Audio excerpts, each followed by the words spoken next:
Salam jumpa kembali saudara-saudara dimanapun saudara berada dalam program kita di channel YouTube Milton Pardosi Ministry.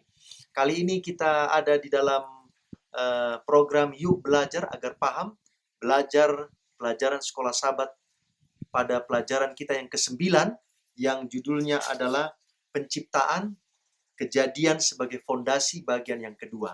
Pelajaran sebelumnya adalah Penciptaan, Kejadian sebagai fondasi bagian yang pertama. Oleh sebab itu, saya mengundang kita untuk sama-sama berdoa agar kita boleh dituntun oleh Roh Kudus Tuhan. Mari kita berdoa. Bapa kami di sorga, kami bersyukur oleh karena kembali kami boleh bertemu dalam channel YouTube Milton Pardosi Ministry dalam program Yuk Belajar Agar Paham. Belajar pelajaran sekolah Sabat. Berkati kami Tuhan dengan Roh Kudus-Mu, urapi dengan kuasa-Mu agar kami boleh mengerti tentang kebenaran firman Tuhan, khususnya dalam kisah-kisah di buku Kejadian. Berkati semua para pendengar channel YouTube ini yang sudah setia mengikuti pelajaran demi pelajaran. Engkau urapi, berkati mereka dengan berkat jasmani terlebih berkat rohani. Inilah doa kami Tuhan, dalam nama Yesus kami berdoa. Amin. Baik saudara-saudara yang kekasih dalam Tuhan, ayat inti kita pada pelajaran kita yang ke-9 ini adalah di Mazmur pasal 19 ayat yang pertama. Kalau saudara punya Alkitab, bukalah Alkitab saudara. Mazmur pasal 19 ayat yang pertama, demikianlah bunyi firman Tuhan. Langit menceritakan kemuliaan Allah dan cakrawala memberitakan pekerjaannya. Kalau saudara dan saya mau memahami, mau mengenal, mau mengerti tentang Allah yang dahsyat, Allah yang luar biasa itu, maka pemazmur katakan kita bisa belajar dari alam ini, saudara. Ya, sementara saya sekarang berada di alam ini, kita boleh mengenal kedahsyatan, kehebatan, maha kuasa dari Allah itu melalui alam ini. Langit menceritakan kemuliaan Allah dan cakrawala memberitakan apa? Pekerjaan tangannya. Sejarah ilmu di dunia ini mencatat bahwa sebelum revolusi Prancis, banyak ilmuwan khususnya di Eropa yang menggali kebenaran-kebenaran Alkitab itu dan membuktikan kebenaran-kebenaran Alkitab itu di alam ciptaan Tuhan ini. Saya catat ada beberapa contoh seperti Johannes Kepler, Isaac Newton, John Ray, Robert Boyle, dan beberapa ilmuwan besar lainnya. Justru mereka menyingkapkan misteri yang luar biasa dari kebenaran firman Tuhan melalui alam yang diciptakan Tuhan. Namun setelah revolusi Prancis, yaitu sekitar abad yang ke-19, maka para ilmuwan tidak lagi berfokus kepada teistik, yaitu Allah sebagai yang menciptakan dunia ini, tetapi mereka sekarang berpindah kepada materialisme dan juga naturalisme. Mereka tidak lagi fokus kepada Alkitab, mereka justru fokus kepada materi dan juga kepada alam itu sendiri yang mengabaikan kuasa supra-alami dari Tuhan. Salah satu tokoh di abad 19 yang menolak tentang teistik dan juga kuasa supra-alami yang ada di dalam Alkitab ini adalah Charles Darwin. Dengan bukunya yang paling terkenal, On the Origin of the Species. Dia menolak manusia diciptakan oleh Allah. Dia menolak Allah sebagai pencipta. Dia menolak manusia ini diciptakan sempurna oleh Allah. Tetapi justru dia berkata manusia ini bermula bukan dari manusia, tetapi justru dari seekor kera yang mengadakan evolusi ribuan jutaan tahun dan akhirnya menjadi sempurna seperti sekarang ini. Beberapa pertanyaan yang perlu kita renungkan adalah, apakah Alkitab mengajarkan pandangan kosmologi kuno dan tidak ilmiah lagi? Oleh karena Alkitab ini ditulis sejak abad 15 sebelum Masehi sampai abad pertama setelah Masehi, sementara kita sudah hidup di abad 21, itu berarti kurang lebih 20 sampai 35 abad yang lalu yang sudah kuno.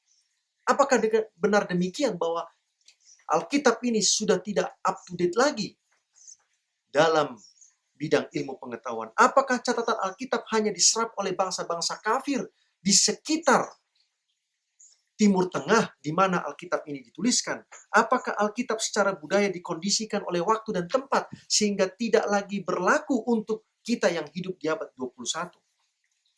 Nah, ini yang akan menjadi pelajaran kita. Isu-isu yang akan dibahas dalam pelajaran sekolah sahabat kita ini adalah tentang bumi datar ataukah bumi itu bulat. Yang kedua, penciptaan dalam kitab-kitab kuno di Timur Tengah. Yang ketiga, kitab Kejadian versus kekafiran. Yang keempat, waktu dan penciptaan. Lalu bagian yang terakhir adalah penciptaan di dalam Alkitab itu sendiri. Baik, yang pertama, bumi datar. Ada agama yang menyatakan bumi ini datar, lurus seperti padang rumput. Tetapi Alkitab menyatakan berbeda.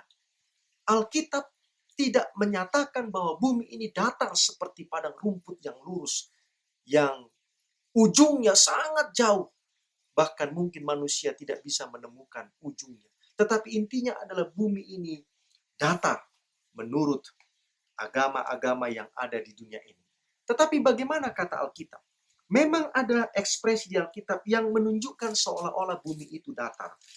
Karena disebutkan 4 penjuru bumi. Wahyu pasal yang ke-7 ayat yang pertama. Wahyu pasal yang ke-7 ayat yang pertama. Kemudian daripada itu aku melihat 4 malaikat berdiri pada keempat penjuru bumi, dan mereka menahan keempat angin bumi supaya jangan ada angin bertiup di darat atau di laut atau di pohon-pohon. Saudara bisa bandingkan ayat ini dengan Wahyu pasal 20 ayat 7 dan 8. Lalu Ayub 26 ayat 7 sampai 10.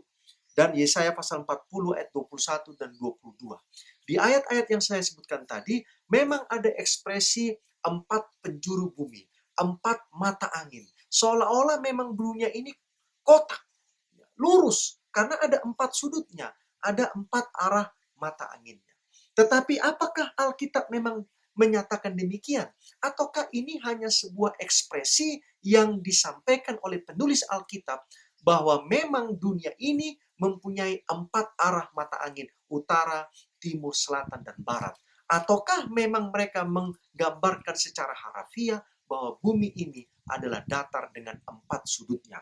Yesaya pasal yang ke-40, ayat yang ke-21 dan 22 memberikan ekspresi yang berbeda tentang bentuk bumi ini. Yesaya pasal 40, ayat 21 dan 22. Tidakkah kamu tahu, tidakkah kamu dengar, tidakkah diberitahukan kepadamu dari mulanya, tidakkah kamu mengerti dari sejak dasar bumi diletakkan? Dia yang bertahta di atas bulatan bumi, yang penduduknya seperti belalang, dia yang membentangkan langit seperti kain dan memasangnya seperti kemah kediaman. Jadi saya katakan Tuhan bertahta di atas bulatan bumi. Bukan rata, saudara-saudara, bulatan bumi. Walaupun diekspresikan ada 4 mata anginnya. Ada utara, timur, selatan, dan barat. Tetapi bukan berarti bumi itu datar. Bumi itu seperti padang rumput. Ekspresi bumi ini bulat, bumi ini seperti bulatan bola, itu dapat kita pahami sama seperti ekspresi matahari terbenam dan matahari terbit. Yang sebenarnya faktanya tidak ada.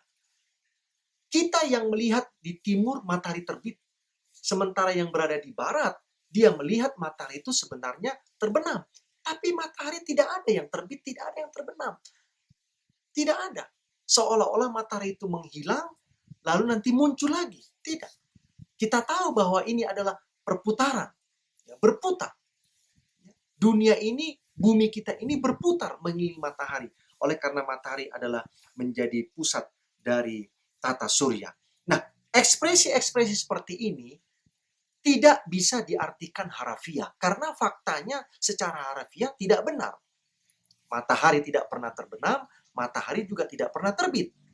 Jadi kalau dikatakan 4 penjuru bumi, 4 mata angin, maka itu pun adalah sebuah ekspresi yang tidak bisa diartikan sebagai harafiah. Galileo Galilei menyatakan bahwa matahari adalah pusat tata surya. Dan planet-planet termasuk bumi kita ini berputar mengelilingi matahari. Teori ini disebut dengan teori heliosentris. Namun, gereja abad pertengahan, kekristenan abad pertengahan di Eropa, justru sejak lama mengakui bahwa pusat tata surya ini adalah bumi. Teorinya disebut geosentris. Perhatikan baik-baik. Sudah lama di abad pertengahan, gereja mengakui bahwa bumi sebagai pusat tata surya. Tetapi ilmu pengetahuan membuktikan bahwa mataharilah yang menjadi pusat tata surya. Ketika ilmu pengetahuan dengan gereja berseberangan, maka gereja memaksa ilmu pengetahuan untuk mematikan teori yang ditemukan oleh ilmu pengetahuan. Sebenarnya, secara fakta kebenaran, kalau ada ilmu pengetahuan menemukan, menghasilkan sebuah teori, maka teori itu harus dicocokkan kepada Alkitab. Bukan sekedar dicocokkan kepada teori yang dipahami oleh gereja. Karena boleh saja gereja memahami sebuah teori yang juga menyimpang daripada Alkitab. Namun, fakta sejarah mencatat, Galileo harus menghadapi sidang inkuisi oleh gereja dan dipaksa untuk mencabut teori heliosentrisnya itu. Namun Galileo menolak sehingga dia dipenjarakan hingga dia meninggal dunia tahun 1642. Apa yang dikatakan Galileo sebenarnya tidak bertentangan dengan Alkitab. Justru yang diyakini oleh gereja abad pertengahanlah yang bertentangan dengan Alkitab.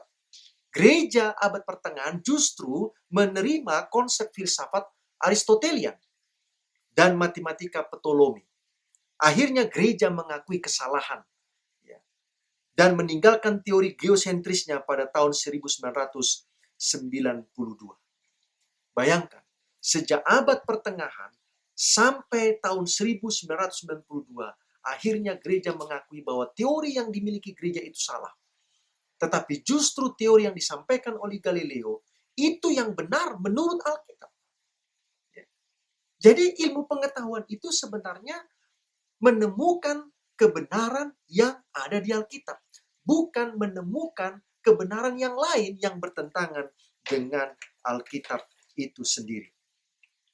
Alkitab menyatakan kebenaran tentang kosmologi ini dengan tepat, tapi tanpa harus meminjam teori-teori dari bangsa-bangsa yang ada di timur dekat.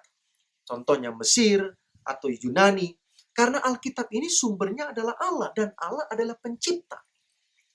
Jadi tidak boleh ada teori tentang alam semesta ini yang bertentangan dengan Alkitab. Allah menciptakan alam semesta. Allah tahu teorinya dan teori itu Allah tuliskan dalam Alkitab. Manusia bukan pencipta alam semesta. Manusia tidak bisa memahami semua teori alam semesta ini. Kalaupun manusia memahami, itu karena mereka membaca Alkitab, lalu mereka melihat kuasa Tuhan itu melalui alam yang Tuhan ciptakan. Pelajaran yang berikut adalah tentang penciptaan dalam kitab-kitab kuno. Ini artinya adalah bagaimanakah kitab-kitab kuno khususnya yang ada di timur dekat itu menceritakan tentang riwayat dunia ini dan manusia dibandingkan dengan apa yang Alkitab katakan tentang penciptaan. Kisah penciptaan dalam Alkitab adalah Kejadian 1 ayat 1 sampai Kejadian 2 ayat yang keempat. Ini adalah kisah penciptaan 6 hari harafiah dan pada hari yang ketujuh Tuhan berhenti, dia memberkati dan menguduskan hari yang ketujuh. Tetapi pelajaran sekolah sahabat kita menampilkan beberapa catatan-catatan kuno khususnya di Mesir dan juga di Timur Tengah yang juga menceritakan tentang adanya penciptaan. Tetapi ketika dibandingkan dengan cerita penciptaan dalam Alkitab, ternyata teori-teori atau catatan-catatan kuno ini tidaklah sejalan. Meskipun ada di situ tentang proses penciptaan. Dalam buku pelajaran sekolah sahabat kita ini diceritakan ada sebuah tulisan kuno yang disebut dari Epik Atrahasis. Ya. Bunyi petikan tulisan kuno ini adalah sebagai berikut. Ketika para dewa gantinya manusia melakukan pekerjaan, memikul beban para dewa terlalu berat, pekerjaan itu terlalu keras, masalahnya terlalu banyak. Biarkan rahim para dewi menghasilkan keturunan dan biarkan manusia memikul beban para dewa. Dewa yang memiliki kecerdasan, yaitu dewa Gestu, mereka tersembelih dalam pertemuan mereka. Nintu mencampurkan debu tanah dengan daging dan darahnya. Ini dikutip dari Stephanie Daly dalam bukunya Myths from Mesopotamia, Creation, The Flood, Gilgamesh, dan Others. Nah, dalam kutipan atau tulisan epik Atrahasis ini terlihat ada penciptaan. Tetapi yang menarik adalah penciptaan itu dilakukan oleh dewa-dewa oleh karena dewa-dewa sudah merasa lelah, sudah merasa letih, terlalu berat pekerjaan yang harus ditanggung oleh para dewa, sehingga dewa-dewa itu menciptakan manusia untuk melakukan tanggung jawab yang seharusnya dilakukan para dewa. Beberapa fakta dicatatkan di situ adalah dalam proses mencipta itu, maka ada seorang dewa yang harus terbunuh. Lalu darah dewa ini dicampur dengan tanah liat dan menjadikannya 7 laki-laki dan perempuan. Jadi ada proses penciptaannya, tetapi penciptaan itu dimotivasi oleh karena dewa-dewa sudah capek, sudah lelah, terlalu berat beban yang harus ditanggung, sehingga dewa-dewa menciptakan manusia, dewa-dewanya bisa istirahat, lalu manusia itulah yang bekerja bagi dewa. Yang kedua, dalam menciptakan itu ada dewa yang harus mati, lalu darah dewa itu dicampur dengan tanah liat, sehingga akhirnya menjadi 7 laki-laki dan perempuan. Kisah Alkitabnya jauh berbeda.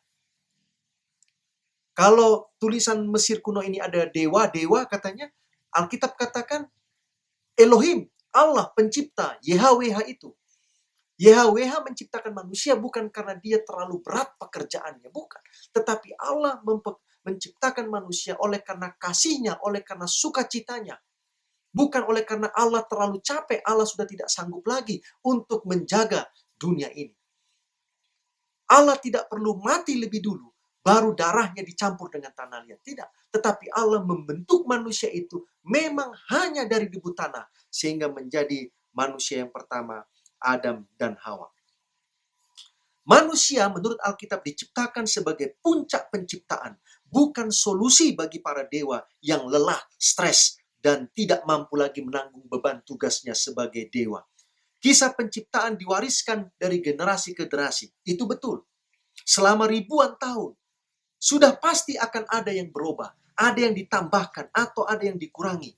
Namun kisah penciptaan dalam buku Kejadian tidak pernah ditambah, tidak pernah dikurangi oleh siapapun. Nah, inilah bagaimana cara memahami kisah penciptaan dibandingkan dengan kisah-kisah penciptaan yang ada di dalam tulisan-tulisan kuno, khususnya yang ada di daerah atau bangsa-bangsa di sekitar Timur Dekat atau Timur Tengah. Yang ketiga, pelajaran kita adalah terkait kepada kitab Kejadian versus atau berhadapan dengan kekafiran. Ayatnya adalah dalam Kejadian 1 ayat 14 sampai ayat yang ke-19. Kejadian 1 ayat 14 sampai 19 ini terkait kepada penciptaan matahari, bulan, bintang, atau benda-benda penerang yang besar menguasai yang siang dan yang kecil menguasai malam. Musa tidak langsung menggunakan istilah matahari, bulan dalam catatan kisah Kejadian 1 ayat yang ke-14 sampai 19, tetapi dia hanya menggunakan istilah terang yang lebih besar dan terang yang lebih kecil. Apa alasan Musa tidak menggunakan langsung kata matahari, kata bulan ketika dia menuliskan catatan penciptaan hari yang keempat? Dicatat di sini bahwa, di hari yang Senin,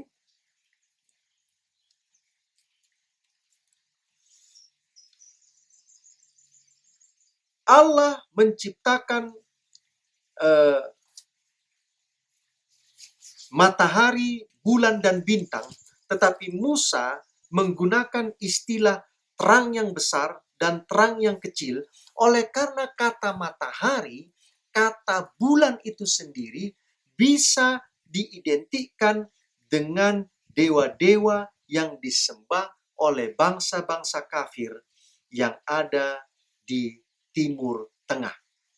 Kisah penciptaan matahari dan bulan dalam kitab Kejadian jelas menyatakan bahwa keduanya ciptaan Tuhan, bukan dewa yang ada, yang disembah. Nah, makanya Musa katakan bahwa terang yang besar, terang yang kecil. Tidak menggunakan istilah matahari atau bulan. Kisah penciptaan matahari dan bulan dalam kitab Kejadian adalah kisah yang berbeda dengan kisah mitos-mitos kuno yang ada di daerah negeri Timur Tengah. Para dewa menciptakan manusia karena mereka ingin memperbudak manusia untuk mengerjakan pekerjaannya, karena para dewa sudah lelah, stres, karena terlalu banyak beban. Allah dalam kitab Kejadian menjadikan manusia bukan karena kebencian sehingga terjadi pertumpahan darah. Kisah penciptaan dalam buku Kejadian menjadikan manusia bukan karena kebencian, tetapi oleh karena kasih Allah kepada manusia. Nah, kitab Kejadian melawan kitab-kitab kekafiran. Kekafiran seperti tadi di pelajaran yang hari Senin saya sudah katakan dalam kitab tulisan kuno, yaitu dalam Epik Atrahasis. Dewa-dewa menciptakan manusia oleh karena mereka mau lepas tanggung jawab, mau bebas, tidak lagi memikul beban. Harus ada pertumpahan darah, barulah ada manusia. Tetapi kitab Kejadian menceritakan jauh berbeda. Penciptaan ini didorong oleh kasih, bukan didorong oleh lepas tanggung jawab. Penciptaan ini dilakukan tanpa pertumpahan darah, bukan dengan seorang dewa harus mati, dan lain sebagainya. Jadi dapat kita simpulkan bahwa konsep penciptaan dalam kitab Kejadian dengan konsep penciptaan dalam buku-buku mitos-mitos itu bertolak belakang sama sekali. Tidak bisa dikonek, dihubungkan menjadi satu cerita yang sejajar, tetapi justru cerita yang bertentangan satu dengan yang lain. Baik, pelajaran yang berikutnya adalah waktu dan penciptaan. Teori dunia berkata bahwa dunia ini ada ribuan tahun, bahkan ratusan juta tahun. Tetapi bagaimanakah Alkitab menjelaskan tentang waktu dan penciptaan? Kronologis waktu dari umur dunia penciptaan manusia dapat diikuti dari kisah Kejadian pasal yang ke-5 dan pasal yang ke-11.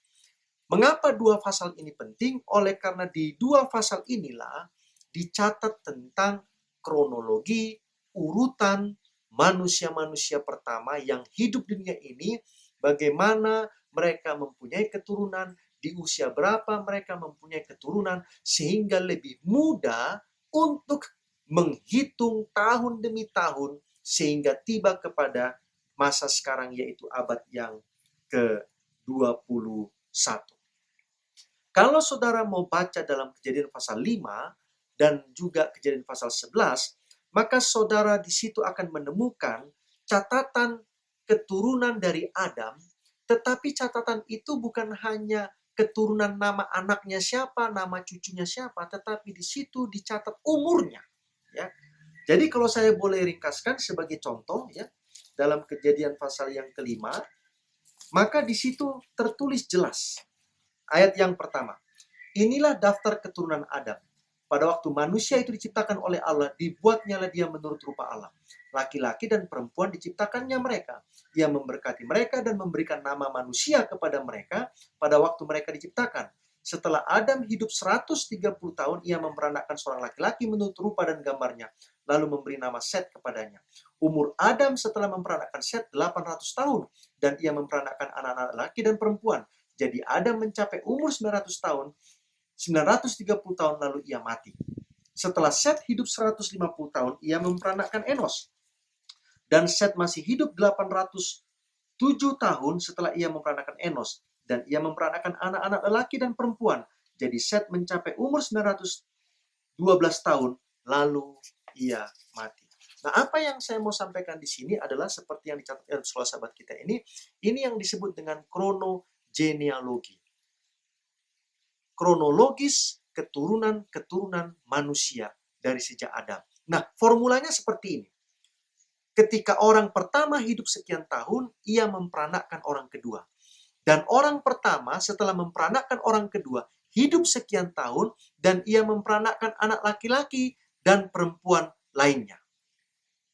Lalu ditambahkan, jadi orang pertama mencapai umur sekian tahun, lalu kemudian dia apa?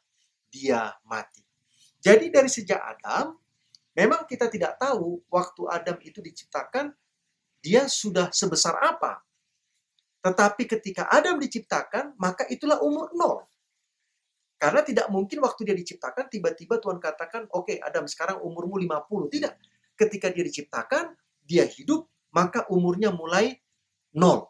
Lalu berjalan seperti seorang bayi. Dan akhirnya pada umur sekian dia punya anak, umur sekian dia punya anak, dan punya anak lagi, dan akhirnya dia meninggal dunia pada umur yang seperti dicatat dalam Alkitab. Nah, kronologi seperti ini saudara juga bisa bandingkan dengan Matius 1 ayat 1-17 dan Lukas 3 ayat 23-28. Yang menarik adalah dalam buku catatan Lukas, catatan Matius hanya dari Abraham sampai Yesus Kristus. Tapi catatan Lukas bukan hanya dari Abraham sampai Yesus Kristus, tetapi sampai kepada Adam. Sehingga di buku Lukas pasal yang ketiga, maka dicatatkan bahwa Adam itu bukan sekedar diciptakan oleh Allah, tetapi Adam itu disebut sebagai anak Allah. Apakah Allah melahirkan Adam? Tidak pernah. Allah menciptakan Adam, bukan melahirkan Adam. Tetapi inilah yang dituliskan oleh Lukas. Lukas pasal yang ketiga 38. Anak Enos, anak Set, anak Adam, anak Allah. Allah memperanakkan Adam, Adam memperanakkan Set, dan Set memperanakkan Enos. Jadi kalau kita lihat, menghitung waktu dari sejak Allah menciptakan dunia ini, tumbuh-tumbuhan, benda-benda penerang, sampai manusia di hari yang ke-6, binatang di hari ke-5 dan hari ke-6, maka kita bisa mengikuti kronologis waktunya dengan jelas. Tidak puluhan ribu tahun, tidak ratusan ribu tahun, atau bahkan jutaan dan bermiliar-miliar tahun. Banyak ilmuwan berusaha merestrukturisasi silsilah yang dicatat Alkitab dan berusaha menghitung kembali perhitungan sebelumnya untuk menyatakan bahwa usia dunia ini jauh lebih tua dari yang sudah dihitung. Menurut perhitungan Alkitab, usia dunia ini sampai saat ini kurang lebih 6.000 tahun. Bisa 6.000 kurang atau lebih dari 6.000 tahun. Tetapi ketika ilmuwan mau merekonstruksi kembali catatan dari sejak Adam sampai kepada zaman Yesus, maka itu justru akan membawa masalah baru, yaitu meragukan kehandalan dan keakuratan Alkitab yang mencatatkan silsilah manusia di dalam Alkitab itu sendiri. Dengan kata lain, saya boleh simpulkan bahwa Alkitab sudah memberikan catatan perhitungan waktu usia dunia ini, usia manusia, usia binatang, tumbuh-tumbuhan ketika diciptakan di dunia ini sampai kita sekarang. Itu mengikuti kronologis catatan Alkitab Kejadian 5 dan Kejadian 11 tentang umur manusia ketika mereka melahirkan keturunan dan keturunan itu melahirkan keturunan, demikianlah selanjutnya. Dengan demikian silsilah Alkitab sangat penting menjadi catatan yang tidak boleh diragukan tentang usia dunia. Bagian yang terakhir adalah penciptaan dalam Alkitab. Ada banyak sekali ayat-ayat di Alkitab yang mencatatkan bahwa penciptaan itu benar terjadi. Khususnya ayat-ayat itu dikutip di buku Perjanjian Baru. Saya tidak bisa sebutkan satu persatu ayat-ayat itu, namun saudara mungkin bisa mencari sendiri dalam Alkitab beberapa ayat-ayat penting di mana peristiwa-peristiwa dalam buku Kejadian, khususnya Kejadian 1 sampai Kejadian 11, itu dikutip oleh penulis-penulis Perjanjian Baru di kitab-kitab yang mereka tulis. Contohnya, Yesus mengakui penciptaan manusia dan bahkan pernikahan Adam dan Hawa. Yang kedua, Yesus mengakui Kain membunuh Habel. Yang ketiga, Yohanes mencatatkan penciptaan dunia dilakukan oleh Allah melalui oknum yang diberi nama Firman. Catatan yang lain adalah Paulus mencatat bahwa Allah menjadikan dunia ini. Roma 1 ayat 20, penciptaan ini adalah karya Tuhan. 2 Korintus 4 ayat yang ke-6, terang itu diciptakan oleh Tuhan. Allah menciptakan segala sesuatu. Adam adalah manusia pertama yang diciptakan oleh Allah. Dan dosa masuk ke dunia ini melalui Hawa dan juga Adam. Yakobus 3 ayat 9, Allah menciptakan manusia menurut gambar dan rupanya. 1 Petrus 3 ayat 9 dicatatkan tentang kisah Nuh dan juga air bah.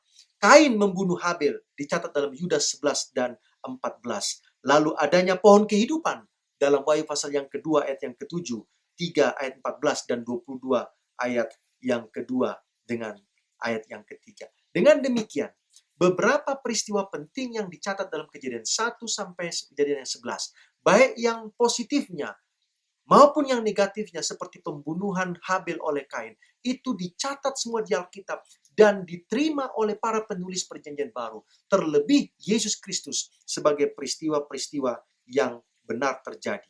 Penciptaan itu harafiah, 6 hari lamanya. Peristiwa-peristiwa dalam Kejadian 1 sampai 11 yang tadi saya katakan betul-betul terjadi dan itu dibenarkan oleh para penulis Perjanjian Baru.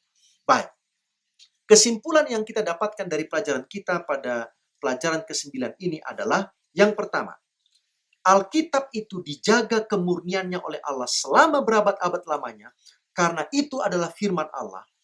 Dan dalam Alkitab manusia menemukan sejarah ras manusia yang tidak ternoda oleh prasangka dan juga kesombongan manusia.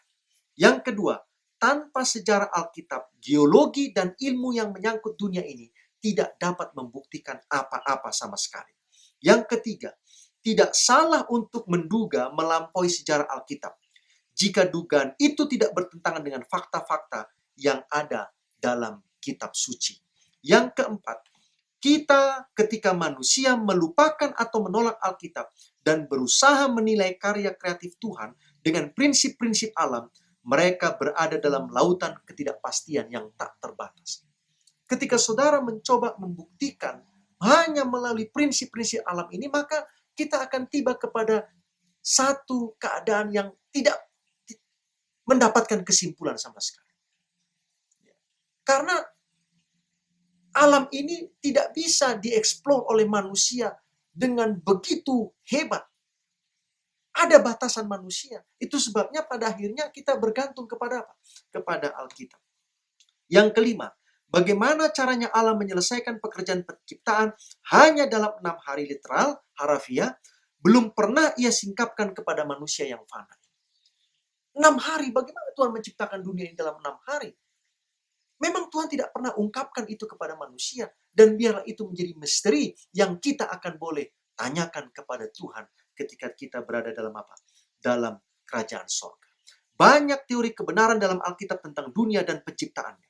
Teori ini penting untuk diterima dan dimengerti oleh manusia agar manusia memahami asal. Buat teorinya sendiri tentang asal-usul manusia melalui mitos-mitos yang ada dalam tulisan-tulisan kuno. Tetapi semua mitos itu tidak sesuai dengan catatan Alkitab. Seperti ada yang mirip, seperti ada poin-poin yang mirip, tetapi catatan itu tidak sesuai dengan Alkitab. Pertanyaannya adalah, mana yang saudara dan saya mau terima? Menerima Alkitab?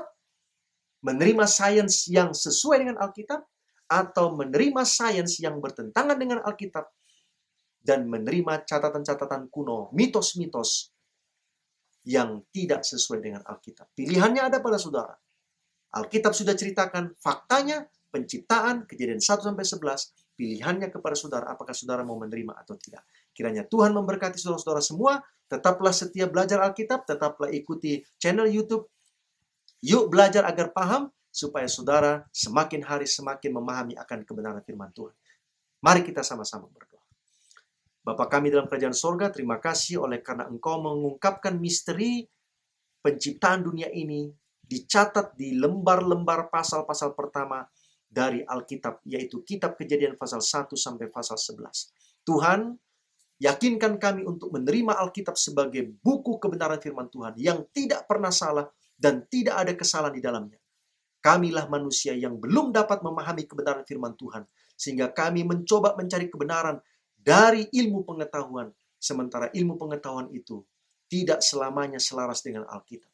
Terima kasih ya Tuhan. Berkati semua peserta atau pendengar setia dari channel YouTube Milton Pardosi Ministry, agar mereka diberkati oleh Tuhan dan mereka juga mendapatkan berkat jasmani daripadamu. Terima kasih ya Tuhan. Ampuni dosa kami dalam nama Yesus kami berdoa. Amin. Terima kasih banyak. Saudara sudah setia mengikuti channel YouTube ini. Biarlah saudara boleh bagikan link ini kepada sahabat-sahabat rekan saudara-saudara. Jangan lupa subscribe dan juga tekan tombol belnya. Sampai ketemu lagi. Tuhan memberkati kita semuanya. Amin.